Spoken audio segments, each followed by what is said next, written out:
Today we're going over the Feh Channel for August 2024. This one is to celebrate Fire Emblem Heroes' half anniversary. It's also used as a summer celebration.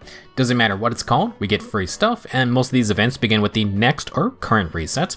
For logging in, you can get 150 Dragon Flowers of each type and 10 First Summon tickets. There will also be 10 special maps being released with 2 difficulties each. These are generally super easy and will grant 10 orbs and another 10 tickets. With your 20 tickets in hand, you can try your luck on the guaranteed 4-star Special Hero Special Raid banner. AKA, this is a banner with the only super old retired 5-star seasonal units. You are guaranteed 20 of these old 5-stars. You do the usual, pick from 5 colored orbs, so good luck and start praying to your RNG god of choice. The summer celebration will also have quests. The big ticket prize is the One Form of Soul, that's a nice freebie.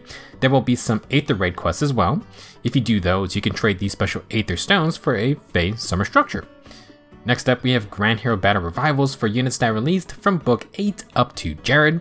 If you already completed them, there will be a quest to earn another 5-star copy of the unit. Each map is only back for a couple days, so don't forget to do them. If you want to spend some orbs, we have returning skill-focused banners. These will be releasing daily, and you can spark them if you want. We will also have a Hero Fest banner with some spicy picks. This time, Winter Edelgard, Mythic Golvig, Attune Tyrandra, and Dual Valentines, Leon and Erica, will return. It is hilarious to see Leon here, considering they've been trying to stop this man for the past half year. Still a great unit, but a lot of competitive teams will have a plan to deal with his crazy instant damage, and Erica's kind of betraying Leon with her attuned ult with that Nelsie Disrupt Echo. Now, the Hero Fest banner will have that higher 8% 5-star rate, but you can still be pretty broken. If you want to save orbs or wait to see certain reveals, then this banner lasts for the whole month, and we get another 5 for some tickets to test your luck on this one. Speaking of luck, we also got the reveal of the next seasonal banner. This month has been a wild card in terms of theming for the past how many years. It was tea time last year, but we're changing it up again and actually returning to an old theme. If you remember back in year 2, there was a Hoshidan Summer Festival theme with Fates and Teleus ults. 6 years later, the Summer Festival is back. We got a peek at the new units, but this banner isn't out for a couple more days, so we don't have all the details just yet. First up, Mia is here with a giant cotton candy axe and armed with even more food. She's a flying unit, but if you see in the image, she's not weak to arrows. She also turns 19 damage into zeros, so I wouldn't be surprised if she has like a Wyvern Rift type skill. Maybe it's Pegasus Rift, we'll see. Now, if you take a closer look at these statuses on Mia and friends, there are quite a lot. Dan Silencia and Micaiah do not grant any statuses. Meanwhile, they both had no follow-up, no panic, and hexblade statuses. Mia has an IOT shield status, which explains her lack of archer weakness. She also has the half-tier piercing status as well. Lots of combative perks, and Mia is sure to be super fast as well. Next up is Lucia. Oh yeah, these are Path of Radiance ults. So, Lucia has her long hair this time. Instead of being the new Swordmaster of the month, Lucia's going to gain the upper hand with a bamboo lance. Besides some bonus stats, I couldn't really glean anything else from her kit. However, base Lucia has one of the more unique weapons in the game because it's basically the true 1v1 weapon. Chances are high she brings over some of that craziness. As a refresher, Lucia's Queen's Blade prevents any specials from activating. For herself and the enemy, she provides no follow-up, Nelsie Disrupt, Hardy Bearing, and Feud, so no outside support skills. She also disables defensive terrain effects and support partner effects. I wouldn't even be surprised if she now ignored Divine Veins. One way to fight Lucia was with status effects, but we've also added a couple anti-status units now.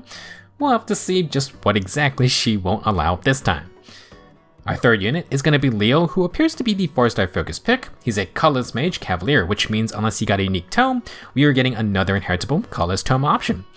Besides plus 4 stats, not sure what else this tome will bring. There is a hint we will talk about though in just a bit. Leo's last ult had high attack and res with middling speed and low defense. Probably gonna follow that trend. The harmonic pair for this banner is quite random. We have Harmonic Nephany and Sakura. I like Nephany's mask replacing her signature helmet. Sadly for Sakura fans, this is her second time being the sideline unit in a pair. To make it kinda worse, her last quote-unquote ult was with Dual Elise. Feels like they have to feature her as the main unit one day. Now, as a unit, Nephany is a red flying mage, ignoring that plus 29 bonus speed. Nephany will have Emblem Celica's Resonance B skill. She also counteracted Mer's Scowl, although that may only be due to her special being pre-charged in this clip. Either way, Nephany gets -1 instant cooldown before first attack and her follow-up attack. She also prevented Mur's distant counter, which means some kind of sweep effect is in play as well. I'm assuming Nephilim's going to be another glass cannon flying mage. You gotta be careful though, relying on sweep effects now that Nelsie Disrupt Echo is around. The second Hoshidan Festival banner will begin on August 7th. If you plan to summon, do note that Choose Your Legends is later this month. There will be an accompanying Tempest Trials, and it's going to be part 2 of the Book 5 side plot. The reward unit is going to be Festival Takumi. Takumi is going to be a colors bow cav this time, adding to the many free-to-play archers for this year. At least he's a little different movement type, and I didn't actually realize the recent Nidavellir was the first Gen 8 bow cav. Takumi is going to be number 2, and that's going to be it for Gen 8, assuming Generation 9 comes with CYL. Now for stats, Takumi is going to go full offensive, 42 attack, 46 speed, pretty good. He has defense from his snag and browse attack and speed as his passes, which are kinda eh.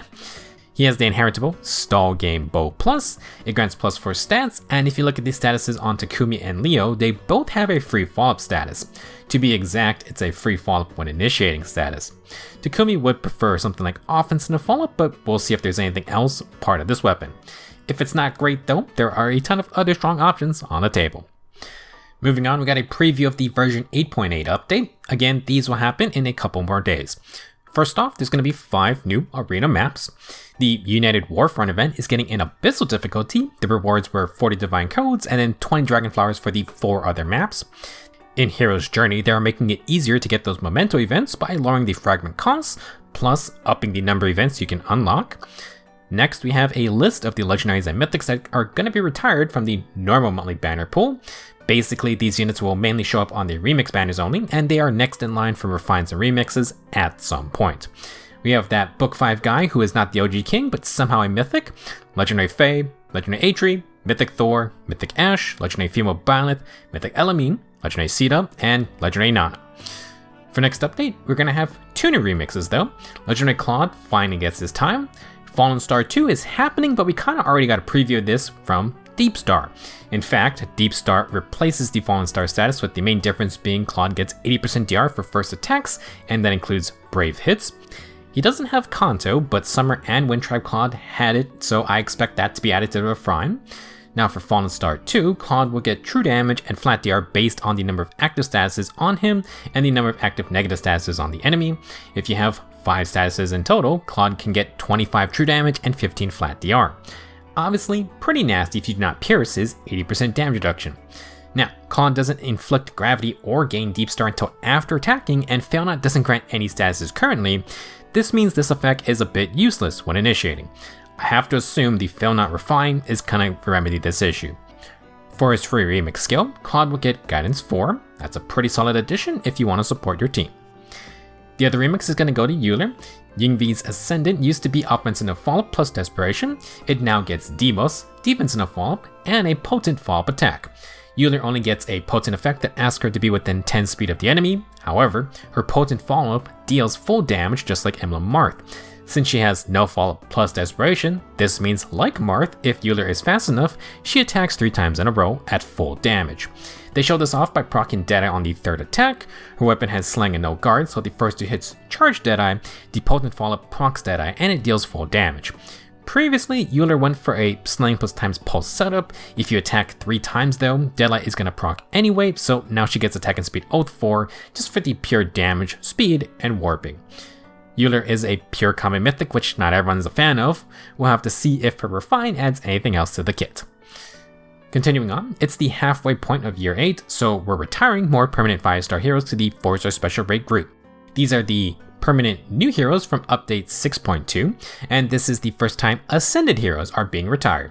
You can no longer be pity broken by these units, and they're going to be added to the weekly revival banners. If you want to see which banners and when these units will be back, then check the in-game notification. That list also includes all the weekly revival reruns coming, not just the new sets.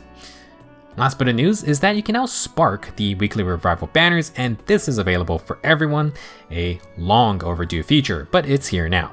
If you just want any super old unit for whatever reason, you can guarantee a copy from these banners if you summon 40 times.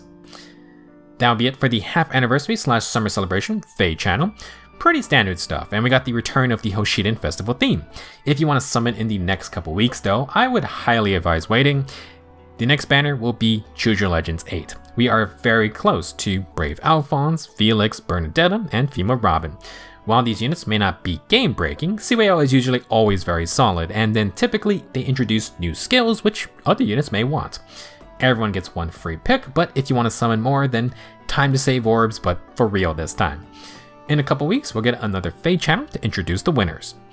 Until then, that's going to be it. The 8.8 update will be available in a couple days, and we'll talk about all the new stuff when the data mine hits.